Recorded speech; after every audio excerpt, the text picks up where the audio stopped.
चलिए बात करते हैं 7वीं सदी के उस युद्ध की जिसने भारतीय उपमहाद्वीप की तकदीर बदल दी। 7वीं सदी का भारत, दो महाशक्तियां और एक टकराव जो होना ही था। उत्तर में थे सम्राट हर्षवर्धन तो दक्षिण में राजा पुलकेशिन द्वितीय, अपने अपने दौर के दो दिग्गज।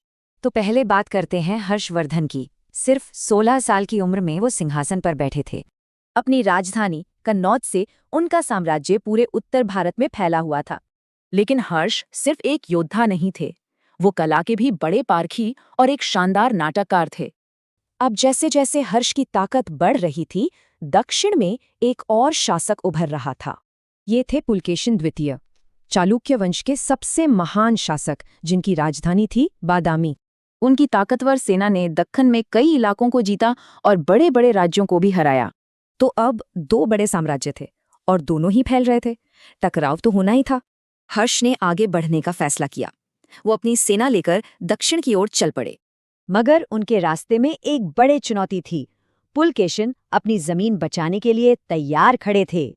और फिर नर्मदा नदी के किनारे इतिहास की एक बड़ी लड़ाई के लिए दोनों सेनाएं आमने सामने थीं। माना जाता है कि ये जबरदस्त टक्कर लगभग 630 ईस्वी में हुई थी। हर्ष ने नदी पार करने की कोशिश की, पर पुलकेशिन की सेना ने उनका डटकर मुकाबला किया। और आखिरकार जीत पुलकेशिन द्वितीय और उनकी सेना की हुई। उत्तर का विजय रथ रुक गया। इस जीत का असर तुरंत दिखा। नर्मदा नदी ही उत्तर और दक्षिण भारत की सीमा बन गई। तो सवाल ये है कि इस एक लड़ाई और इन दो सम्राटों की विरासत क्या रही? इस लड़ाई ने दोनों की जगह इतिहास में पक्की कर दी। हर्ष उत्तर के सम्राट और पुलकेशिन दक्षिण के। ये दोनों ही अपने अपने क्षेत्रों की शक्ति और पहचान का एक बड़ा प्रतीक बन गए। दिलचस्प बात यह है कि उनके टकराव के बावजूद उनके दौर को एक स्वर्ण युग माना जाता है। यह हमें सोचने पर मजबूर करता है कि कैसे एक नदी पार न कर पाना पूरे महाद्वीप का इतिहास बदल सकता है।